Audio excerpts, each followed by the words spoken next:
Obama, Osama, and our future. That is our topic for this episode. Indeed, it is a very, very big event that everybody seems to be confused about, even Obama himself, with the flip-flop in his story and official U.S. pronouncements about what happened in, what do they call that? Abbottabad. Abbottabad, Pakistan. Was there a firefight? Did he fight back? The Reuters, who entered the premises an hour before the claimed incident, said there were no shots that they could detect fired from inside. There were no shells coming from or within the inside of the premises. So what happened there? We had two guests. Unfortunately, our other guest, political science professor from De La Salle University, was caught in the Bebeng storm and could not come down to Manila. And when he did manage, he caught the flu. So, but we still, of course, are very happy and very glad that our indefatigable, ageless analyst, politician, national leader is with us again. Given his long diplomatic background in dealing with the United States and with the geopolitical issues of this world, as well as our national issue, former assemblyman, former governor, Bono Adaza, a very frequent guest of ours, is with us too. So, Bono, magandang araw sa iyo. Mentong, magandang araw sa iyo rin. Okay. It's a privilege to be here always with you. This incident with Osama by Obama has been described as like a spy thriller. I'm going to ask you, is it correct? Because the headline of the Inquirer was that, I think on May 5 or May 4 or one of those days. And I thought that was trivializing a very, very serious incident. And then another headline followed. Look at this.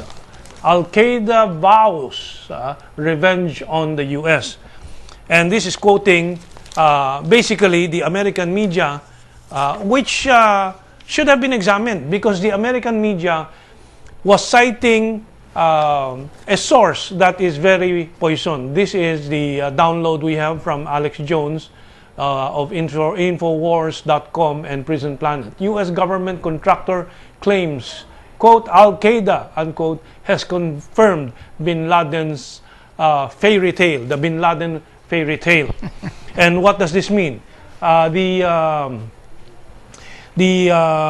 American media quoted from SITE. This is a website, and SITE, I'll look for the meaning of the acronym later as we go along, is a website that is funded by the U.S. government up to the tune of $500,000 a year. It is run by Rita Katz, and it says here, the daughter of an executed Israeli spy. I checked out Rita Katz on the internet and dug deeper into it. Rita Katz's father was a, Rita Katz is a Jewish lady. She's a daughter of an executed spy, executed by Saddam Hussein on charges of spying for Israel. And this website, SITE,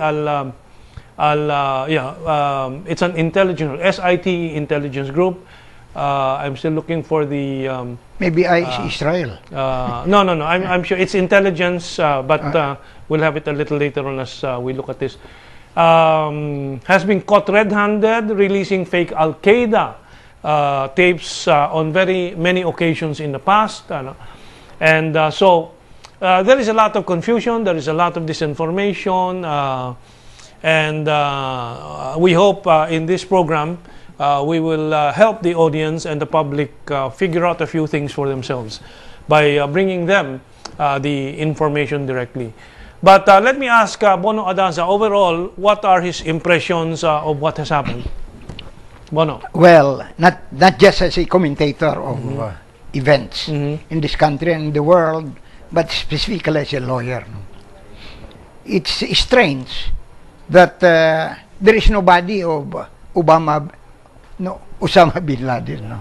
The body of Obama is there, but Osama is not there. And in criminal law, for determination of whether a crime was committed or not, you have to be presented with what is known as the corpus delicti, yeah. the body of the crime. And the body of the crime in cases like this is the body of the victim himself. Well, there is no such body. There is a lot of confusion from the White House itself, no?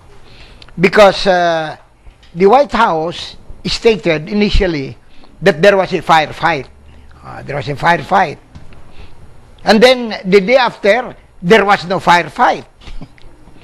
And then Obama said he will release the pictures to prove that Osama really died in that incident.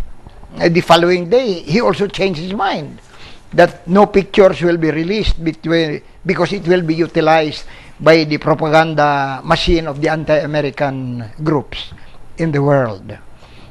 There are strange things here that really happen. First, why should he bury, if at all Osama died in the incident, why should he be buried in the sea? He's not a sailor. His body should have been turned over to the family, and that's the ordinary civilized manner. Yeah, well, in fact, there are several Muslim clerics on the internet who have said that this is not a Muslim practice, burial at sea. It's burial on land. No, it's a practice of the Navy, of the United States of America, but that's nothing to do with Muslim culture or tradition. No? Another thing, you know, their version of what really happened during the incident, according to the American sources, because there are no other sources here about the incident. In the statement that the first day, Osama was armed. The following day, Osama was unarmed. And that's the release until today. Yeah. Now, if he was unarmed, why should he have been killed? That's right. Well, that's why they came out with this supporting claim that the Al-Qaeda has admitted their leader, Osama bin Laden, has been killed. And we have presented the other side of the story that this site that they sourced it from is very questionable. They also came out with videos of Osama, claiming that it's a new video, but it has been discovered that they are 4-year-old videos. Precisely. Then there is a video that they have come out with an alleged Osama bin Laden watching himself, sort of maybe editing his own videos. I know. But neighbors of that residence in that area in Abbottabad. You remember it very well. Abbottabad says that, yes, that's their neighbor. They recognize him. Although the shape looks like Osama, but one of the things I read, and we might have another video later on to show this, is a Pakistani who lives there, a former military man, retired, because that area is a resident of many retired government officials and military men of the Pakistani civil service and the army, military. And he said, I walk across that area every day, and I've never seen an Osama bin Laden there. That's really the problem, because to begin with, the American propaganda machine, in so many years and so many months before this incident happened, they also allege that Osama has a double. That's right. And in fact, not just one double. Not just one, but a number of them. Now, how sure are we, considering that the basic source, and as of the moment, the only supposed authoritative source is the American government, that the one, if at all there was anyone who died there, is not a double of Osama bin Laden. Well, there are some more questions. For example, they claim they raided, and they shot bin Laden and killed him and dumped him at sea. And so on. These are some of the points that I noted. One, why didn't they take the family for interrogation, for safekeeping, and so on? And they left them behind, the wife and alleged children. And it's now the Pakistani military authorities who have custody of them. I mean, that is inexplicable. Number two, Obama initially said we will release the photos and then retracted. Yes, of course. Claiming that it would inflame the Muslim world. Why? The killing of Osama does not inflame the Muslim world? Yes. And he claims that because the release of the photo, if withheld, will not inflame as much, maybe, the Muslim world. Why did Hillary Clinton announce that and alerted everyone to prepare for a backlash or revenge from the Al-Qaeda? These are all contradictions. That's, you know, the Americans should have taken this into consideration, that there will be outrage, not only from the Muslim communities, but people who understand the meaning of democracy, who understand the meaning of the law. And the rule of law. The rule international of law. When a person is unarmed, you don't kill him. But apparently, the mission that was given by Obama to the Navy SEALs is to kill him. At all costs, which armed or unarmed. It doesn't make sense. It violates fundamental rules of democracy and the fundamental rules of American criminal law and international law. Yeah, and if it's not the law, then good intelligence, because a live suspect is a source of information and so on. You know, the only possible conclusion is that one of the possible conclusions is that the person who got killed may not be Bin Laden. Precisely. Because if Bin Laden really was the fellow in that place, it would have been to the best advantage of the United States of America if he were captured alive. That's right. He were captured alive. And then, you know, this is a second matter which they are using as a defense for killing Bin Laden. They're saying that Bin Laden was responsible for the killing of innocent civilians in the Twin Towers. The Twin Towers, yeah. Now, I'm asking the American government, Nagasaki and Hiroshima in the Second World War are not military camps. They were civilian cities. Nagasaki and Hiroshima. Truman ordered the bombing of Nagasaki and Hiroshima. Based on their own conclusions now about the killing of Bin Laden, are they saying that Truman was a criminal? That the military who did it were criminals, and therefore the Japanese are justified to kill Truman, and the others were involved in that particular incident. All right. When the British government did carpet bombing in European cities, including Berlin, cities, and these are cities. Right. No, not even non-German cities. You know, Dresden and several other cities, carpet bombing. They know very well that the residents there are civilians. Are we saying that Churchill is a murderer, and the British authorities are murderers, and therefore the Germans and the others who were victims have the right to kill Churchill, armed or unarmed? You know, this kind of argument on the part of the American government, especially coming from educated men like Obama, who finished from Harvard and was even the chairman of the Harvard Law Review. It's shocking. It's really shocking. One will be led into re-examining our propositions with our copying the United States of America on their definition of the rule of law, on their application of the criminal law procedures, are not faulty based on the recent conclusions which deny their fundamental premises. Okay, we are nearing our break. That is why we have to rush and take a look at this video that we downloaded from YouTube, and we should give credit to CBS, and we have to use it because it's the only source, and it's a very important news documentary and evidence on the apparent deliberate confusion sowed by the American political authorities. And this is a report by Dan Rather. So let's take a look at it and you draw your own conclusion. Struck the United States September 11th. This is a result of hard-nosed investigative reporting by a team of CBS News journalists and by one of the best foreign correspondents in the business, CBS's Barry Peterson. Here is Peterson's exclusive report.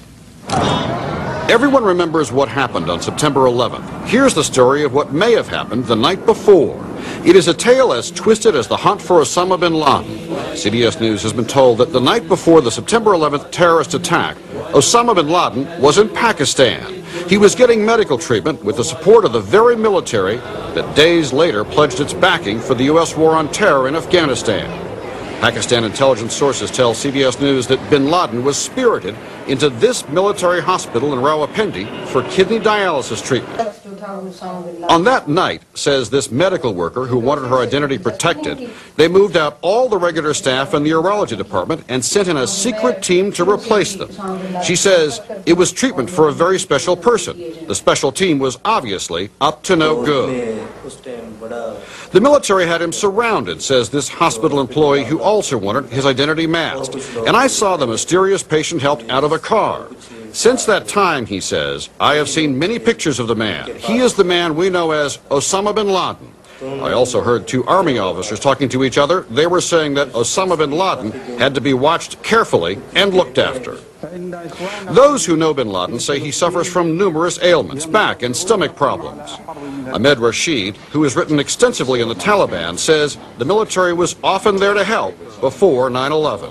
There were reports that Pakistani intelligence had helped the Taliban buy dialysis machines, and the rumor was that these were wanted for Osama bin Laden. Doctors at the hospital told CBS News there was nothing special about that night, but they refused our request to see any records.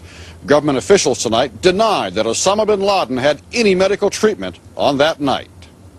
But it was Pakistan's President Musharraf who said in public what many suspected, that bin Laden suffers from kidney disease, saying he thinks bin Laden may be near death. His evidence, watching this most recent video showing a pale and haggard bin Laden, his left hand never moving. Bush administration officials admit they don't know if bin Laden is sick or even dead. With respect to the issue of Osama bin Laden's health, I just don't have any knowledge. The U.S. has no way of knowing who in Pakistan's military or intelligence supported the Taliban or Osama bin Laden, maybe up to the night before 9/11 by arranging dialysis to keep him alive. So the U.S. may not know if those same people might help him again, perhaps to freedom. Barry Peterson, CBS News, Islamabad. There was one Tama yung second. report that said that Are we you on the air? arranged to send President Okay, we're back on the air. Anyway, so on September 10, the day before September 11 attack on the Twin Towers, and which, by the way, there were not only two buildings that fell. Around 5 hours later, Building 7, the third building, fell. And it was not hit by a plane. And in fact, I just submitted to both our guests, Bono Adaza, of course, and to our other guest, the professor from De La Salle, whom we hope to have again next time, Mr. Louis Montemar, a copy of Loose Change 9/11, providing the basis for questioning the incident in 9/11. Anyway, we'll be back in our second half. We have two more documentaries that will really intrigue and tickle your imagination.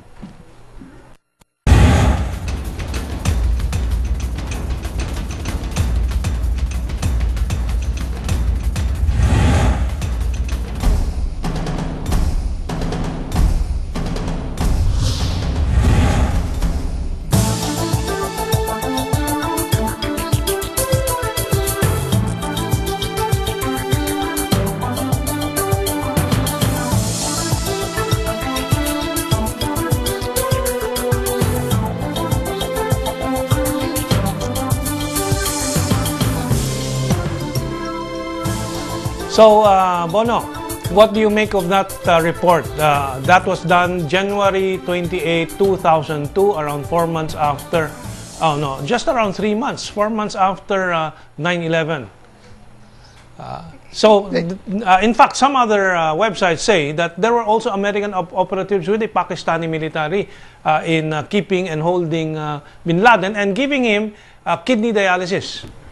The Americans meaning the government, is really playing games. Probably because the military establishment, the United States of America, you know, this is in military industrial complex. That's right, yes, yes. Being a military industrial complex, they want to maintain these wars all over the world. Right, that's right. But they have to have a justification for maintaining the wars all over the world. Otherwise, if there is no threat to these countries or to the United States of America, real or imagined, how will the military establishment be maintained? That's right. So, in other words, it's a boogeyman. Obama or Osama could be a boogeyman, just like the Abu Sayyaf in the Philippines. That's right. They keep saying na pupulbusin and then tapos na, they capture or kill the leader and then it revives like a vampire with regularity for a new part 2, part 3, part 4. These are the budgetary boogeymen. That's right. You know, it's not only here. We have really adopted the systems in the United States of America. All the bad things about the United States system are adopted here in the Philippines because, as you said, not only with respect to Abu Sayyaf, MILF and MNLF, it's the same thing. They have become budgetary boogeymen of the national government. And probably specifically to the military, because it's not difficult to demolish them, really. Well, that is why I think it's a responsibility of Philippine media and political analysts and national leaders to get an accurate picture and bring accurate information to the public. So, in this case, for example, some radio commentators have said that this death of Bin Laden will start reducing the level of the anti-terror war. On the contrary, I think it will increase it. Like every time an Abu Sayyaf leader is killed, there is an increase in alert for terrorism. Because of possible retaliation, which is basically imagined. Which also benefits them, the military, and those who benefit from the turmoil. So, we have another video, again adding to the confusion. And this is Benazir Bhutto. I think this is from David Frost's program, Frost Over the World. And maybe sometime 2007, just before the late Prime Minister Benazir Bhutto was assassinated and that's herself. BBC, BBC. Yes, that's BBC this time. So we give due credit to BBC and the website that reproduced this for your analysis, the audience themselves. Go ahead, let's take that look at the report that said that you had arranged to send President Musharraf a letter to be sent in the event of your death by assassination, urging him to investigate certain individuals in his government. Is that true? Yes, it is true that I wrote to General Musharraf. I received information from General Musharraf that a friendly country had passed on to them the information that I could be attacked by a gang from the Afghan warlord Baitullah Masood, or by Hamza bin Laden, the son of Osama bin Laden, or by the Pakistani Taliban in Islamabad, or by a group in Karachi. So I sent back a letter saying that while these groups may be used, I thought it was more important to go after the people who supported them, who organized them, who could possibly be the financiers or the organizers of the finance for those groups. And I named 3 individuals who I thought were their sympathizers. Now I understand that I could be wrong and my suspicions could be misplaced, but these are the people that I suspect want to stop the restoration of democracy. They want to stop my return because they know in 1993, when Pakistan was on the brink of being declared a terrorist state, I stopped the rise of terrorism, and they know that I can do it again. So I feel that these are the forces that really want to stop not just me, but the democratic process and the will of the people from triumphing. And in terms of these 3 people that you mentioned, were they members of or associated with the government? Yes, well, one of them is a very key figure in security. He's a former military officer. He is someone that has had dealings with Jaish-e-Mohammed, one of the banned groups, with Maulana Azhar, who was in an Indian jail for decapitating 3 British tourists. and 3 American tourists. And he also had dealings with Omar Sheikh, the man who murdered Osama bin Laden. Now, I know that having dealings with people does not necessarily mean direct evidence, but I also know that internal security has totally collapsed in Pakistan, and that internal security cannot collapse without there being some blind eye, if not collusion, being turned to the rise of the militants and militancy. Not only are our tribal areas out of our control, but even the beautiful valley of Swat is now under takeover by Islamists. So I would like to see a Pak-led police inquiry assisted by Scotland Yard or the FBI come in, use their forensic and scientific explanation to find out not only the perpetrators, but the financiers and the organizers of this heinous crime that killed 158 innocent people. Okay, so Benazir Bhutto, former Prime Minister, he ruled Pakistan for a very long period of time, and her husband now is Prime Minister or President of Pakistan. Yes. So she says very clearly there, but Osama bin Laden has been murdered, and she names the murderer. Now, a former Prime Minister would have the intelligence sources, and you've been in government, you know how information goes to those in authority. Would you give credence to what Benazir Bhutto said? I give credence to Benazir Bhutto. You know, I'm not only an admirer of Benazir Bhutto. No? I also am an admirer of her father, Zulfikar Ali Bhutto. A pretty good Prime Minister and very charismatic, just like his daughter. And I don't think Benazir Bhutto will lie. You know. And you know, her life is at stake in all this information that she gathers, and eventually she was assassinated. And she said categorically that one of the informants was a very authoritative person on the high level of the military. That person will not tell the Prime Minister a lie. You know? But considering the American government's misrepresentation in many instances, I could believe what Benazir Bhutto did, and I am not in a happy situation to believe Obama. You know, they keep on denying. The United States, long before Obama came into the picture, keep on denying that they were responsible in killing, or allowing to be killed Ngodin Diem. They were. The brother of Ngo. And they raped the whirlwind, no? After the killing. And of course, the question about the death of Ramon Magsaysay in the Philippines. Yes, but I would cite to you, Mentong, my own personal experience. You know, it's nothing to do with them.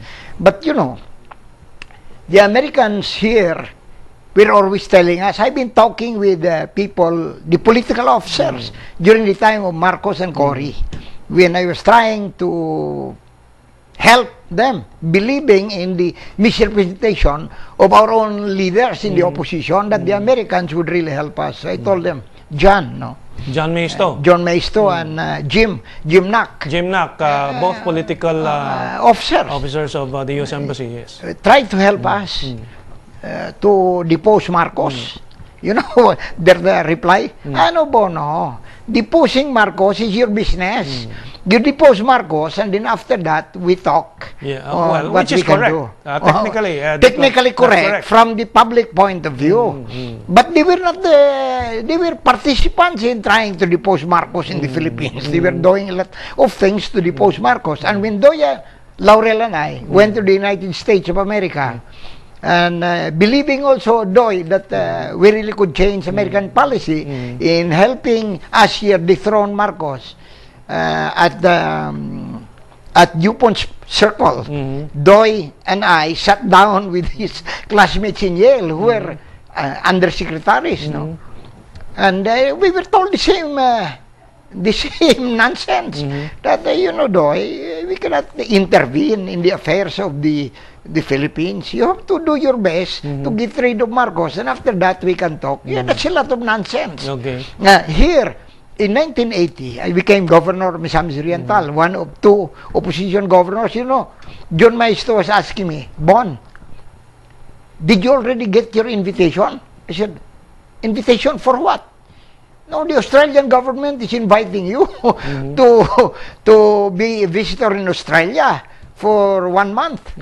I said, I know the Australians, including the ambassador. They have never mentioned that they should invite. Ah, no, you will be invited. Imagine, it's the Americans also manipulating the different agencies of the Western Alliance in the Philippines. Of course. I knew first that I would be invited by Australia, not from any representatives of the Australian embassy, and I was close to them. It was my store from the U.S. embassy, so there's a lot of misrepresentation.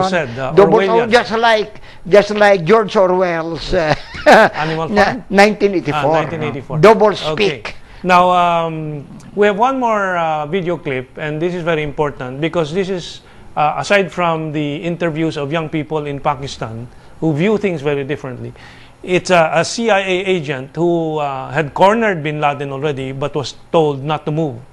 Okay, let's take a look at this last video clip for the benefit of our audience who may not be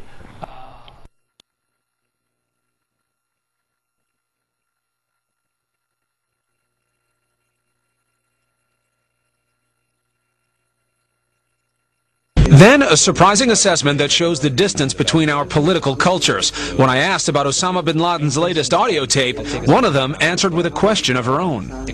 Who is Osama bin Laden? He's just a character created by America. Well, actually, 98% of Pakistan would probably fall along the same line. They believe that Osama is basically a CIA agent who is working undercover to put a bad image of Islam.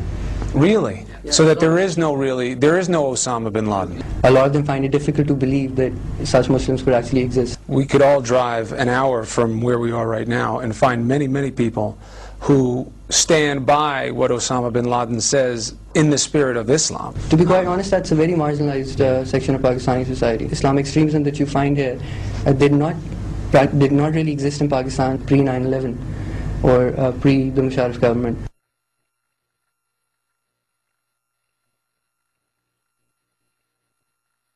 Really? So that there is no Osama bin Laden?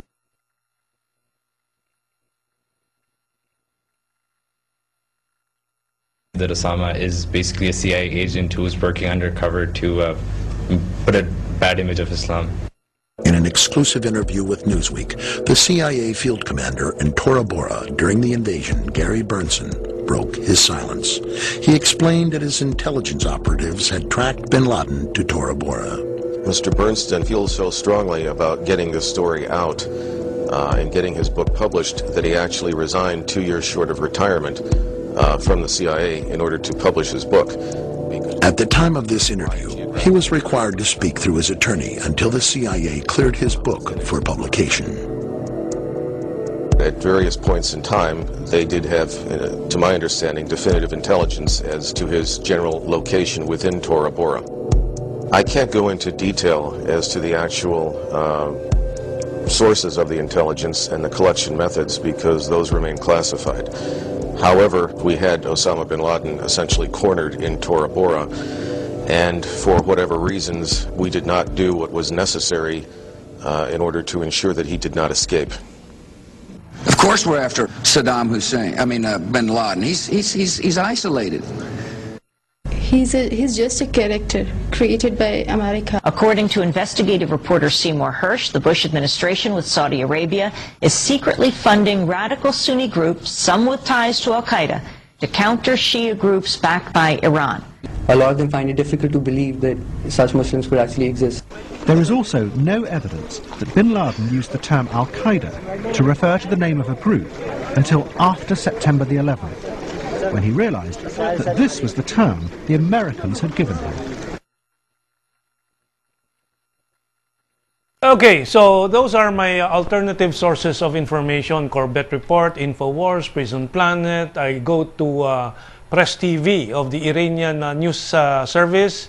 I go to Russia Today, RT, and of course Destiny Cable and GNN is the only a network in the Philippines carrying Russia Today, which people should watch if they want to see the other side of the picture when it comes to American political propaganda and news management. Of course, CCTV 9 of China I watch. I watch the daily. I read the Daily Hindustan, China Daily, People's Daily, because I advise the public to know the whole truth, because I think what is going on with the American geopolitical strategy is to repeat a Second World War scenario.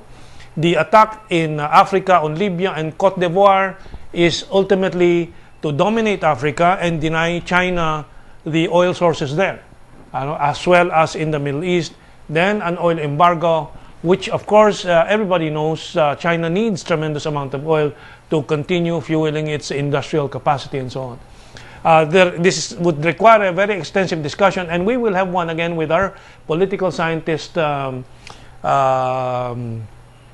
Montemar, Professor Montemar, and Bono, Adaza, and so on. But so you've seen my 3 videos. I have another one, but we won't have time to present it. Wait for the next episode. Bono, we have to try to reach our conclusion at this point. Seeing all this, what is Obama and his handlers after? Because is Obama really the boss in America? It's highly doubtful. No? Because I understand that it was Obama who first decided that the pictures be released, and then he was overruled by the military establishment and articulated by Gates, the defense minister. Robert Gates. Huh? Robert Gates. He was the one who articulated why the picture should not be shown. In effect, rebuking the president who wants to be re-elected in the next election in 2013. And some of you may have seen that picture of Obama at one side, Hillary watching allegedly the live operation, and including the killing of Obama.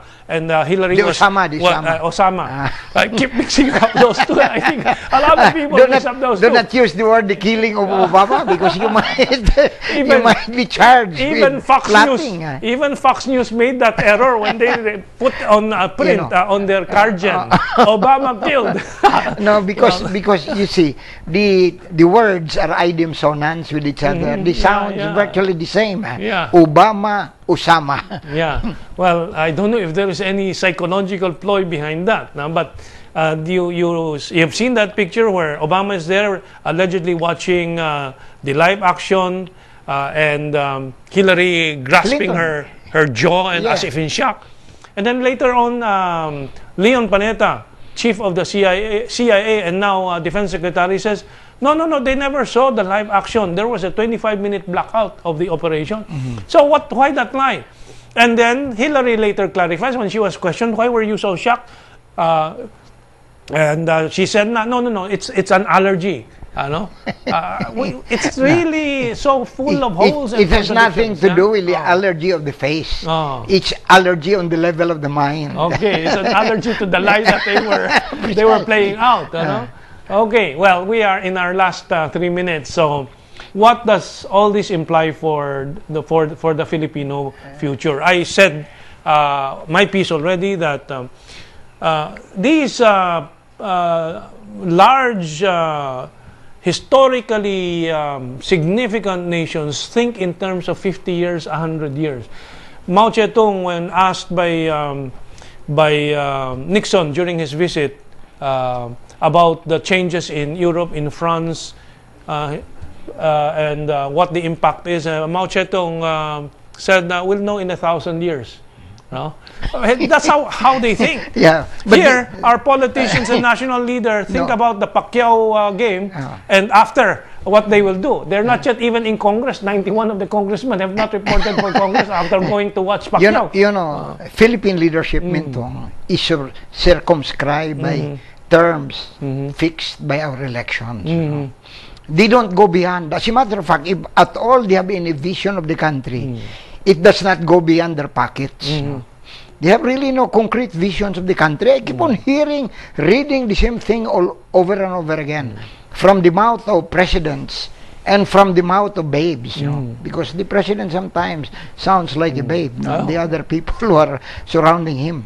And they have no vision of the country. That's why their their thinking is circumscribed by elections. Okay. In the case of the president, probably 6 years. Yes. If he does not intend to resign. Wow. They do not go beyond the 6-year Okay. period because That's very clear, they have Bono. no vision of the country. That's very clear. Now, it's time for them to realize, those who would like to be leaders of this country, that this Osama incident should give in an insight into what should be the Philippine policy vis-a-vis the United States of America and the Western Alliance. My fear is that even Teddy Boy Locsin on his morning radio program with his group, Carambola, said that,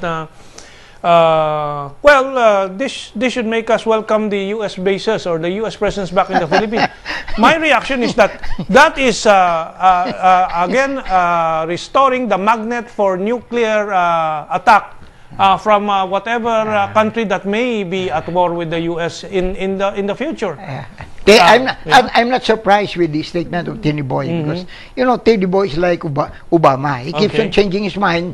This new statement is reminiscent of the statement which could be labeled as back to the caves. You know, these people want to go back to the caves. Want us to go back to the caves. Yeah, but that's their problem. Because I am positively certain that this kind of thinking will not govern the thinking of the country after a few years. Last 30 seconds. I hope the public benefited from all this discussion. It's up to you to further study and analyze because really we do not want a repeat of the Second World War, how the Philippines was victimized by wars that were of no concern to us. Bono, wars of not our own making. It's about time that the new leadership become, after this one, whether beyond the election or before the election, that they should have a vision of the country and take a look seriously at our people and the national interest, because what we are doing now is not to the national interest and to the interest of the millions of people. The problems continue from one president to another. There are no solutions offered, none whatsoever. So it's about time to wake up. Now is waking up time. I'd like the young to start reading and waking up so that we can make the right conclusions and proceed on the correct direction.